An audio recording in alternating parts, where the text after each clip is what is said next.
பாஜகவோட ஒட்டும் இல்லை உறவும் இல்லை, எக்காலத்திலையும் குறைஞ்சபட்ச சமரசம் கூட இல்லை அப்படின்னு உங்கள் தலைவர் திருமாவளவன் அவர்களுக்கு முன்னாடி மு.க. ஸ்டாலின் அறிவித்தார். என்ன நடந்தது பார்த்தீங்களா? கலைஞருக்கு நாணயம் வெளியிடுறாங்க, ராஜ்நாத் சிங் போகிறாரு, அண்ணாமலை போகிறாரு, தமிழிசை சவுந்தரராஜன் போகிறாங்க.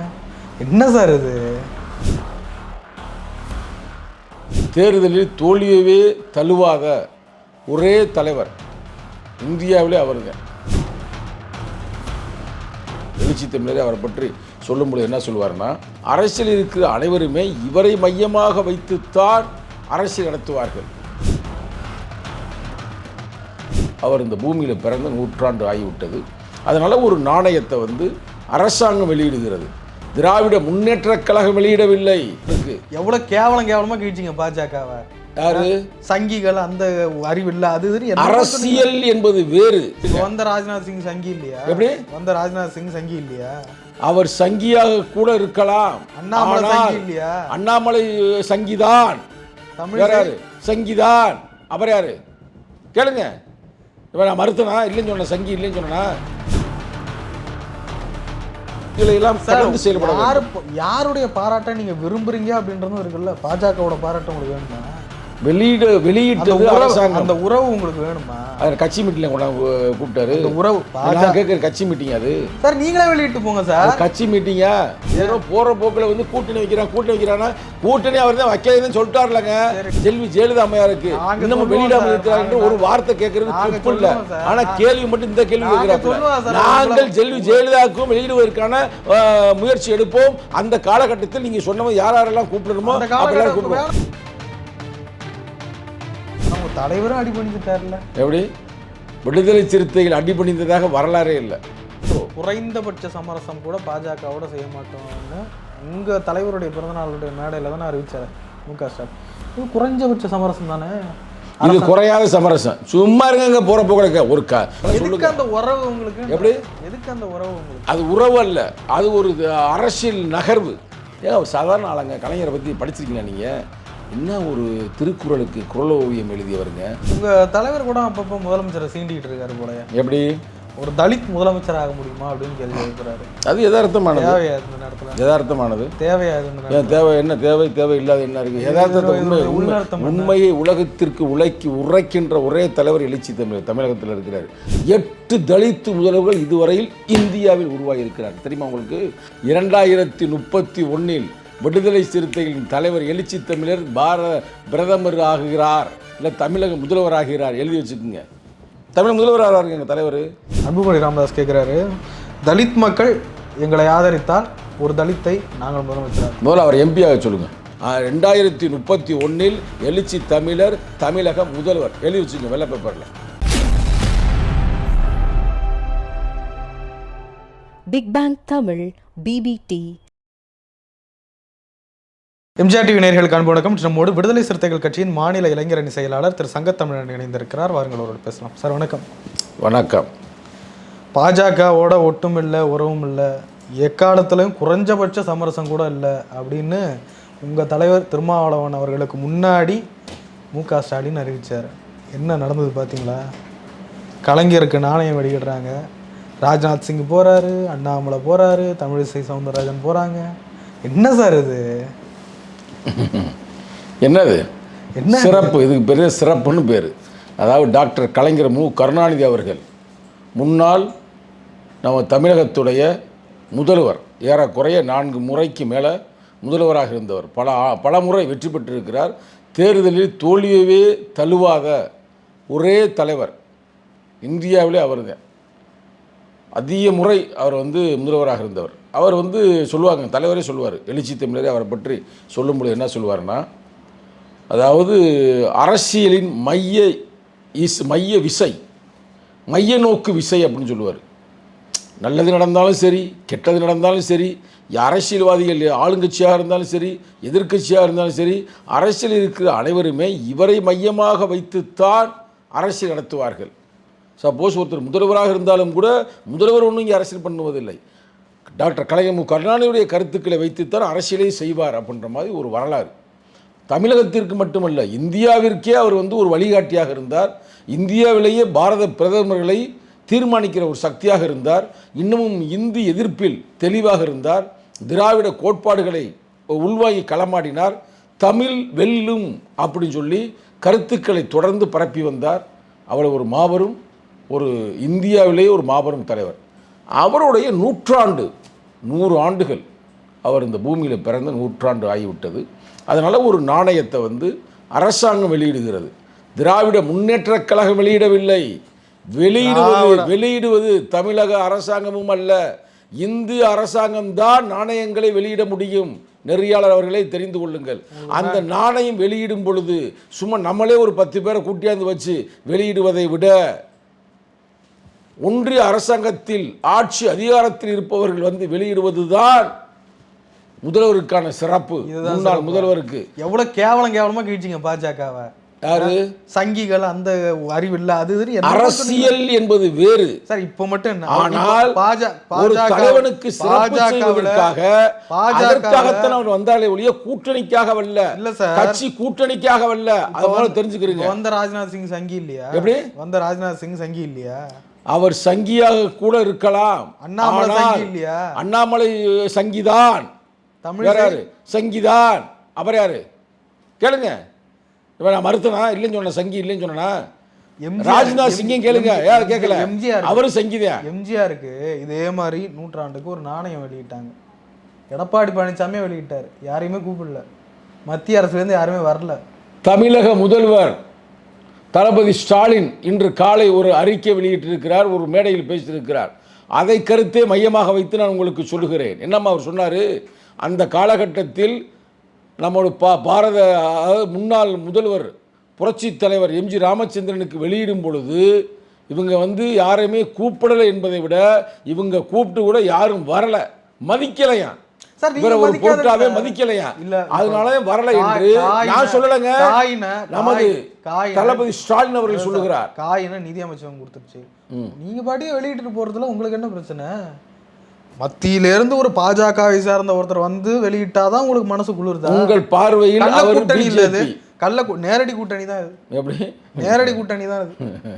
என்ன சார் ஐயோ, உங்க தலைவரும் போயிருக்காரு. அதுல அவர் தெளிவாக சொல்கிறார். பாரதத்தில் இருக்கின்ற அந்த அமைச்சர் என்ன சொல்கிறாருன்னா, நாங்கள் வந்து கலைஞரை வந்து பாராட்டுகிறோம் என்றால் அவருடைய அரசியலுடைய அணுகுமுறையை வைத்து நாங்கள் பாராட்டுகிறோம் அப்படின்னு அவர் சொல்கிறாரு. அதனால தான் அவர் வந்து, நீ அடுத்த கேள்வி கேட்டு நானே சொல்கிறேன், அதனால தான் அவர் வந்து நேரடியாக அவருடைய மறைந்த இடத்திற்கு அந்த கடற்கரையில் அமைந்திருக்கின்ற அந்த இடத்துல போய் அவருக்கு வீர வணக்கம் செலுத்துகிறார். இது வந்து எப்படின்னா, ஒரு அரசியல் தலைவர்கள் வந்து பாராட்டுவது நம்ம வந்து கட்சிகளை எல்லாம் கடந்து செயல்பட. யாருடைய பாராட்டை நீங்க விரும்புறீங்க அப்படின்றதும் இருக்குல்ல. பாஜகவோட பாராட்டு உங்களுக்கு வேணுமா? வெளியிட்டது அரசாங்கம். அந்த உறவு உங்களுக்கு வேணுமா? அது கட்சி மீட்டிங்ல கூப்பிட்டாரு. அந்த உறவு கேட்குற கட்சி மீட்டிங் அது சார். நீங்களே வெளியிட்டு போங்க சார். கட்சி மீட்டிங்கா? வந்தாரா இல்லையா? வந்தார்ல. ராஜ்நாத் சிங் வந்தாரா? வந்தார்ல. ஏன் வந்தாரு? அவர் கலைஞர் கருணாநிதிக்கு சிறப்பு செய்வதற்காக வந்தார். ஏன் அவரை பாராட்டுவதற்காக கூப்பிட்டீங்க? ராகுல் காந்தியை கூப்பிட்டு வெளியிடுங்க. அதாவது இன்னைக்கு எதிர்க்கட்சி தலைவர் இந்தியா கூட்டணியில் ஒரு நிகழ்வு நடக்கிறது என்றால் நிச்சயமாக அவர்கள் கூப்பிடுவார்கள். இது நடத்துவது என்னவென்றால் நூற்றாண்டை கொண்டாடி இருக்கிறார்கள். குடியரசுத் தலைவர் வந்து இன்னைக்கு கொஞ்சம் பிஸியாக இருக்காராம். அவர்கிட்ட கேட்டிருக்கிறாங்க, கூப்பிட்டுருக்கிறாங்க. அவருக்கு சில வேறு அப்பாயின்மெண்ட்ஸ் இருப்பதால் இந்த காலகட்டத்தில் வர முடியாது என்று சொல்லிவிட்டதாக செய்தி கிடைத்திருக்குது. நல்ல கேள்வி, இப்போ கேட்ட கேள்வி. ஆனால் இது வந்து எப்படி, நீ கட்சி ரீதியாக பார்க்காதீங்க. இது கட்சி மீட்டிங்கா? இந்தியா கூட்டணி நடக்குது, நடத்துறது யாருன்னா அரசாங்கம்ங்க.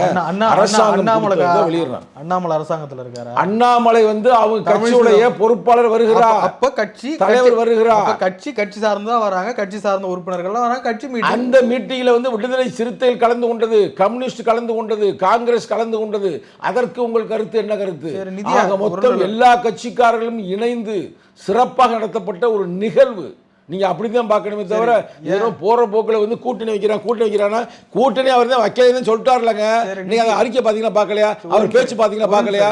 நான் வந்து எந்த காலகட்டத்திலும் டாக்டர் கலைஞர் மு கருணாநிதி, அறிஞர் அண்ணா, தந்தை பெரியார் கொள்கைக்கு எதிர்ப்பாக நான் செயல்பட மாட்டேன் என்று உறுதியளிக்கிறேன் என்று சொல்லியிருக்கிறார் முதல்வர். அப்புறம் என்ன? ஒரு நிமிஷம் சொல்லுங்க. நிதி ஆயோக் கூட்டம் நடந்தது. முதலமைச்சர் ஏன் சார் போல? எப்படி முதலமைச்சர் ஏன் போல? நிதி ஆயோக் கூட்டம் நடந்தது. அதாவது அது வந்து எப்படின்னா, அரசாங்கம் சார்ந்து கட்சி சார்ந்து செயல்படக்கூடிய ஒரு செயல்பாடு. அரசாங்கம் இது எப்படின்னா ஒரு தலைவனுக்கான ஒரு நிகழ்வு. அரசாங்கம் சார்ந்து செயல்படக்கூடிய ஒரு நிகழ்வு. ஆமாங்க, எங்கள் நிதியதே ஒழுங்கா கொடுக்கல இல்ல. ஆமா, இப்ப தெரிஞ்சுட்டீங்களா? எப்படி கரெக்டா வந்து நாங்க போகாம இருக்கிறோம்னா அப்ப எங்க முதல்வர் போகாம இருக்கிறார் என்றால் எங்க முதல்வர் மட்டுமல்ல உங்களுக்கும் அவர்தான் முதல்வர், பார்த்து கொண்டு அனைவருக்குமே முதல்வர். நிதி ஒழுங்காக வழங்கப்படவில்லை, ஜிஎஸ்டியோட இன்னமும் அந்த அமௌண்ட் இன்னும் பாக்கி இருக்குது. இந்த காரணத்தால் தன் எதிர்ப்பை தெரிவிக்கிறார். அதை இந்த இடத்துல தெரிவிங்களா? இங்க எதுக்கு நாங்க மத்திய அரசே கொடுத்தாலும் நாங்க மத்திய அரசை சார்ந்த யாரையும் கூப்பிட மாட்டோம், நாங்களே வெளியிட எதிர்ப்பு தெரிவிங்க. அப்படி செய்ய ராகுல் காந்தி கூப்பிட்டு வெளியிட்டு இருந்தா அவருக்கு ஒரு பெரிய அங்கீகாரம் இல்ல. அடுத்து வெளியிட சொல்லுவோம். ஜெயலலிதா அம்மையார் அவர்களுக்கு இதுவரைக்கும் அண்ணா திராவிட முன்னேற்ற கழகம் வெளியிடாமல் இருக்கிறது. நீங்கள் எம்ஜிஆர் டிவி என்று வைத்துக்கொண்டு அந்த அம்மையார் ஜெயலலிதா அம்மையாருக்கு இன்னமும் வெளியிடாமல் இருக்கிறார் என்று ஒரு வார்த்தை கேட்கறது தப்பு இல்ல. ஆனா கேள்வி மட்டும் இந்த கேள்வி கேட்கிறாங்க. நாங்கள் ஜெயலலிதாவுக்கும் வெளியிடுவதற்கான முயற்சி எடுப்போம். அந்த காலகட்டத்தில் நீங்க சொன்னவங்க யாரெல்லாம் கூப்பிடணுமோ கூட மாட்டாங்க. நீங்க வெளியிட்டவங்க பாஜக கூப்பிடல யாரும் வரல. நான் சொல்லல, முதல்வர் சொல்றாரு. மதிக்கல, அவர் வந்து ஒரு முதல்வராக கூட மதிக்கல, அவர் ஏற்றுக்கொள்ள, அவர் ஊர்ந்து வந்தாரு, தவழ்ந்து வந்தாரு, அவரெல்லாம் நாங்கள் ஏற்றுக்கொள்ள மாட்டார்கள் அப்படின்னு அவர் சொல்றாரு. நான் சொல்ல சாமி என்ன வம்பு எழுத்துறாதீங்க. உங்களெல்லாம் மதிச்சு நல்லா நிதியை கொடுத்துக்கிட்டு இருக்காங்க. பாலும் தேனும் வழியுது. எப்படி மத்திய அரசுகிட்ட இருந்து வந்து தமிழ்நாட்டில் பாலும் தேனும் வழி கொடுக்கல. அவன் தமிழர்களை உங்களையும் மதிக்கல, தமிழர்களுக்கு தான் எந்த இதுவுமே செய்யலை. அப்போ உங்களையும் மதிக்கல. எல்லாம் வந்து வெள்ளம்லாம் வந்துச்சு, அவெல்லாம் கொடுக்கவே இல்லையே. அப்போ உங்களையும் மதிக்கல, எதுக்கு கூட்டணியில் இருக்கீங்க? வெளியே வந்துட்டு போங்க. எங்கே வரணும்னு சொல்றீங்க? எந்த கூட்டணி வர சொல்றீங்க? அது உங்க விருப்பம் சார். உங்களையும் மதிக்கல. எப்போ வரணும், எப்போது வரணும், எப்படி வரணும் என்பதை எங்கள் தலைவர் முடிவு செய்வார். ஆனால் உங்க தலைவரும் அடிபணிஞ்சிட்டார்ல. எப்படி? விடுதலை சிறுத்தைகள் அடிபணிந்ததாக வரலாறே இல்லை. போகிற போக்கில் பேசக்கூடாது. நாங்கள் வந்து டாக்டர் கலைஞர் மு கருணாநிதி அவர்களுக்கு என்ன கேட்குறேன்னா, குறைந்த நாணயம் வெளியிடப்பட்டதற்காகத்தான் நாங்கள் சென்றோம். குறைந்தபட்ச சமரசம் கூட பாஜகவோட செய்ய மாட்டோம்னு உங்க தலைவருடைய பிறந்தநாளுடைய மேடையில் தானே அறிவிச்சாரு மு.க. ஸ்டாலின். இது குறைஞ்சபட்ச சமரசம் தானே, இது குறையாத சமரசம். சும்மா இருங்க, போகிற போக ஒரு கலைஞருக்கு ஒரு நாணயம் வெளியிட, நாணயம் வந்து சும்மா தமிழ்நாட்டில் மட்டும் வெளியிட போகிறாங்க. இந்தியா பூரா அந்த காசு போகுமா போகாதா? சும்மா பேசியிருக்கு. இந்தியாவில் பூரா அந்த பணம் வந்து புழக்கத்தில் வருங்க. புழக்கத்தில் வரும்பொழுது அவர் வந்து ஒரு மினிஸ்டராக இருக்கிறாரு, ஒரு ஃபைனான்ஸ் மினிஸ்டர், என்ன மினிஸ்டர், பாதுகாப்புத்துறை அமைச்சர் என்று நான் எண்ணுகிறேன். வாங்குங்க வெளியிடுங்கன்னா அவர் ஓகேங்கன்னு வெளியிட்டு போயிட்டாரு. என்ன கூட்டணி கையெழுத்தா போட்டாங்க அவங்க, இல்லை கூட்டணியில் சேர்ந்துட்டாங்க சொல்லுங்க. அந்த உறவு உங்களுக்கு எப்படி? எதுக்கு அந்த உறவு உங்களுக்கு? அது உறவு அல்ல, அது ஒரு அரசியல் நகர்வு. என்ன பாஜக நோக்கியா? பாஜகவை நோக்கி அரசியல் நகர்வு. என்ன அரசியல் நகர்வுனா, புரட்சி தலைவர் இல்லை, இவர் என்ன டாக்டர் கலைஞர் மு கருணாநிதி ஐயா அவர்களுக்கு செய்கின்ற ஒரு சிறப்பு. புரியுதா? அதனால் இதை வந்து நீ தவறு எடுக்கக்கூடாது. ஏன் அவர் சாதாரண ஆளுங்க, கலைஞரை பற்றி படிச்சிருக்கீங்களா நீங்கள்? என்ன ஒரு திருக்குறளுக்கு குறள் ஓவியம் எழுதியவருங்க. அது மட்டுமல்லாமல் இன்றைக்கி வந்து அனைத்து தரப்பினரும் அர்ச்சகர் ஆகலாம், அனைத்து சாதியினரும் அர்ச்சகர் ஆகலாம் அப்படின்ற ஒரு திட்டத்தை கொண்டாந்தவருங்க. அதே மாதிரி சமத்துவபுரம் என்ற மாபெரும் திட்டம் இந்தியாவிற்கே ஒரு வழிகாட்டியாக கொண்டாந்தாருங்க. ரிக்ஷான்னு ஒரு சிஸ்டம் இன்னும் டெல்லியில் போனால் ரிக்ஷா ஓட்டிக்கிட்டு தர்றாங்க.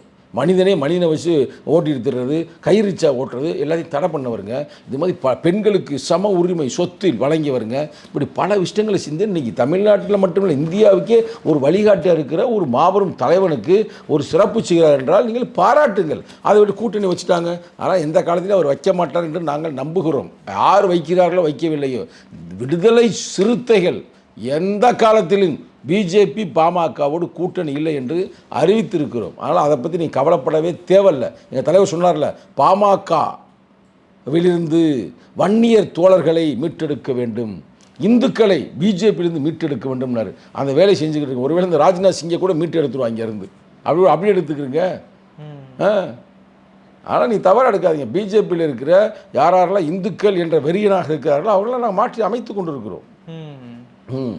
உங்க தலைவர் கூட அப்பப்போ முதலமைச்சரை சீண்டிக்கிட்டு இருக்காரு போலயா? எப்படி ஒரு தலித் முதலமைச்சர் ஆக முடியுமா அப்படின்னு கேள்வி எழுப்புறாரு. அது யதார்த்தமானது. தேவையா இந்த நேரத்தில்? யதார்த்தமானது. தேவையா இந்த நேரத்தில்? தேவை என்ன தேவை இல்லாத என்ன இருக்கு? யதார்த்தத்தை உண்மையை உலகத்திற்கு உரைக்கின்ற ஒரே தலைவர் எழுச்சி தமிழகத்தில் இருக்கிறாரு.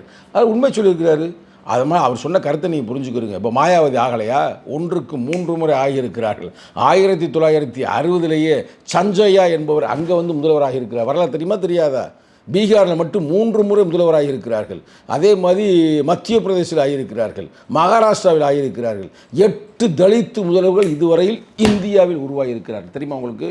அது மட்டுமல்லாமல் துணை பிரதமராகவே பாபுஜி ஜெகஜீவன் ராம் உருவாகியிருக்கிறார்கள். ஆனால் பெரியார் மண், திராவிட பூமி என்று சொல்லுகின்ற இந்த மண்ணில் ஒரு தலித் முதல்வதற்கான ஒரு சாத்திய கூறுகள் இல்லை என்று தனது வழியை கூறுகிறார். அப்புறம் என்ன முதலமைச்சர் ராஜினாமா பண்ண சொல்றீங்க? ஏன்னா முதலமைச்சர் ராஜினாமா நாங்களுக்கு அவரை ஜெயிச்சுறோம். அப்புறம் என்ன வேற எப்படி ஆக முடியும்? ஒருத்தர் முதலமைச்சராக வரணும்னா, தலித் சமூகத்துலேருந்து வரணும்னா முதலமைச்சர் தோக்கணும், முதல்ல ஆட்சி கவழணும், ஆட்சி அல்லது முடிஞ்ச பிறகு மீண்டும் திமுக ஆட்சி வரக்கூடாது அப்படின்றீங்க, அப்படித்தானே? இது யதார்த்தமான இருக்கின்ற நிகழ்வை பற்றி சொல்லும்போது நீங்கள் உடனே சம்பந்தம் இல்லாமல் கேள்வி கேட்குறீங்க. அவர் நல்ல மக்களால் தேர்ந்தெடுக்கப்பட்டிருக்கிறார், மெஜாரிட்டியாக இருக்கிறார், அவர் முதல்வராக இருக்கட்டும். வருங்காலங்களில் 2026 கூட அவர்கள் ஒரு துணை முதல்வர் ஒரு தலித்துகளுக்கு வெற்றி பெறுகின்ற கட்சி கொடுக்கலாம்ல. இன்னைக்கு நாங்கள் பேசுவோமே, ஜென்மத்துக்கு நீங்க ஆட்சிக்கு வர மாட்டீங்க. எப்படி ஜென்மத்துக்கு நீங்க ஆட்சிக்கு வர மாட்டீங்க. 2031 விடுதலை சிறுத்தைகளின் தலைவர் எழுச்சி தமிழர் பிரதமர் ஆகுகிறார், இல்லை தமிழக முதல்வர் ஆகிறார். எழுதி வச்சுக்கோங்க. தமிழக முதல்வராக இருக்காங்க தலைவர். முதல்ல விடுதலை சிறுத்தைகள் திமுகன்ற அந்த கூட்டணி கட்சியை தன்னுடைய கட்டுக்குள்ள வச்சுக்கணும். எப்படி? விடுதலை சிறுத்தைகள் திமுக கட்டுக்குள்ள வச்சிருக்காங்க. ஆமா, விடுதலை சிறுத்தை நல்லா கேட்டுங்க, வார்த்தையை தாப்பா பேசுறீங்க. விடுதலை சிறுத்தைகள் திமுகவை கட்டுக்குள் வைத்திருக்கிறது. முதல்ல வச்சிக்கணும்னு சொல்றேன், வச்சிருக்கல. சரி, இப்போ அன்புமணி ராமதாஸ் கேட்குறாரு, அவர் திட்டம் ரொம்ப அருமையாக இருக்குது பார்த்தீங்களா? எப்படி? அன்புமணி ராமதாஸ் கேட்குறாரு, தலித் மக்கள் எங்களை ஆதரித்தால் ஒரு தலித்தை நாங்கள் முதலமைச்சராக. முதல்ல அவர் எம்பியாக சொல்லுங்கள். அவர் கட்சி அங்கீகாரம் இல்லாமல் கிடக்கு. எம்பியாக தானே இருக்காரு? எங்கே எம்பியாக இருக்கிறார்? மாநிலங்கள் நாமினேட்டட் எம்பியாக இருக்கிறாரு. மக்கள் களத்திலிருந்து வெற்றி பெற்று எம்பியாக வேண்டும் ஒன்று. இன்னொன்று அவர் முதல் வேலையாக அவங்க கட்சி அங்கீகாரம் இழந்து போனதை கூட தெரியாமல் அவர் இருந்துக்கிட்டு இருக்காரு. ஆனால் இழந்து போன அந்த அங்கீகாரத்தை மீட்டெடுக்க சொல்லுங்கள். இதெல்லாம் பண்ணி முடித்த பிறகு மற்ற விஷயத்தை பேசுவோம். அது ஒன்றும் பிரச்சனை இல்லை, ரைட்டா? அதுவே இங்கே ரொம்ப இதில் இருக்குது. அவர் ஒரு தலித்களுக்கு நாங்கள் ஒரு இதோ பிரதிநிதித்துவத்தை நாங்கள் கொடுத்துருக்கோம், அவங்களுக்கான உரிமையை நாங்கள் வாங்கி கொடுத்துருக்கோம் அப்படின்றாரு. ஏன் அண்ணாமலை கூட தான் சொல்கிறாரு, அடுத்து எங்களுடைய முதல்வராக நாங்கள் ஒரு தலித் அறிவிப்போம்னு. இவர் கூட தான் சொல்கிறார், சீமான் கூட தான் சொல்கிறார், நாங்கள் ஆதரவு அளிப்போம்னு சொல்கிறாரு. அப்புறம் என்ன? அப்போ ஒரு பேசும் பொருளாக உருவாக்கி இருக்கிறோம்ல. எடப்பாடி என்ன சொல்ல போகிறார்? அந்த எடப்பாடியும் சொல்ல வைக்கணும். சொல்கிறான்னு சிறப்பு தானே, அதை நோக்கியான பயணம் தான் தலைவர் சொல்கிறாரு. பெரிய விஷயமா இல்லையா சார்? வன்னிய மக்கள் எவ்வளோ கொடுக்குறாங்க, வன்னியர் தான் அவர் தான் பாராட்டுறோம்ல. சொன்னது சிறப்பு தான். வன்னிய மக்களும் தமிழ்நாட்டில் இவங்க 2 பேரும் இணையாக இருப்பீங்க சார். அதான் நம்ம பாராட்ட தான் செஞ்ச பண்ண. என்ன சொன்னேன்? அவர் நம்ம எதுவும் சொல்லாம தப்பா சொல்ல போய் சேர வேண்டியதானே? எப்படி சொல்கிறாங்கல்ல, போய் சேர வேண்டியதானே? இப்போ தான் சொன்னேன், இப்போ தான் 10 நிமிஷம் முன்னாடி சொன்னேன். பாமக இருக்கிற கூட்டணியில் இருக்க மாட்டோம், ஏனென்றால் அவர்கள் சாதியவாதிகள். பிஜேபி இருக்கிற கூட்டணியில் இருக்க மாட்டோம், ஏனென்றால் அவர்கள் மதவாதிகள். அப்போ எனக்கு சொன்னேன், அதுக்குள்ளே திருப்பி கேள்வி கேட்குறீங்க சின்ன பையன் மாதிரி. இப்போ எனக்கு கேட்டேன், சொன்னேன், அதுக்குள்ளே உங்களுக்கு திருப்பி வருது, அதே திருப்பி கவர் ஆகுது. அவ்வளோ பாராட்டினீங்களே என்ன இருந்தாலும் பாராட்டுறேங்க, அது ஒன்றும் மாட்டு கருத்து இல்லைங்க. அவர் சொல்கிறாருன்னா ஒரு நல்ல எண்ணம், அதுக்கான அவன் சும்மா போட்டு கொக்கரா பக்கம் வைய போனியும் பரவாயில்ல. தலித் ஏழுமலையை முதல் மத்திய அமைச்சராக ஆக்கியிருக்காங்க. ஆமாம், அதெல்லாம் சிறப்பு தான். கடைசி கழட்டி விட்டாங்க, அது தெரியாதா? கடைசி அவர் சாகும்போது அவர் கட்சியில் இல்லையே, வெளியில் வரட்டி விட்டாங்கல்ல. அதனால் பிரதர், நீங்கள் இது மாதிரி ஆடு நடையுதுன்னு ஓனாய் அழுதுச்சு, அது மாதிரி கதையாக இருக்குது. முதல்ல அவங்க கட்சியை இங்கே பாருங்க, முதல்ல அவங்க கட்சிக்கு நீ அங்கீகாரம் வாங்க. அதை வாங்குறதுக்கு துப்பு இல்லை. இவர் தலித்து முதல்வராக்குறாராம். அங்கே உங்கள் ஊரில் இருக்கிற சேரியில் இருக்கிற தலித் இளைஞர்லாம் அடிக்கிறாங்களாம், வெட்டுறாங்களாம், குத்துறாங்களாம். அதை ஒற்றுமையை உருவாக்கும். அவன் அங்கே தீ வைக்கிறாங்களாம். அதேமாதிரி இந்த திருமணம் செய்தால், சாதி மறுப்பு திருமணம் செய்தால் கொலை செய்கிறாங்களாம். அதை சரி செஞ்சுங்க முதல்ல. அப்போ நாங்கள் பார்த்துக்கிறோம். நாங்கள் எப்பொழுது முதல்வராகுவோம் என்பது எங்களுக்கு தெரியும், எங்களுக்கு உயரம் தெரியும். 2031 எழுச்சி தமிழர், தமிழக முதல்வர். எழுதி வச்சுக்கோங்க வெள்ளை பேப்பரில். உங்கள் டிவி பேர் எம்ஜிஆர் டிவி தானே? எழுதி வச்சுக்கிறோங்க, நாங்கள் நோட் பண்ணி வச்சுக்கிறோம். சார், நிறைய விஷயங்களை பகிர்ந்து கொண்டீங்க, ரொம்ப நன்றி. நன்றி, வணக்கம்.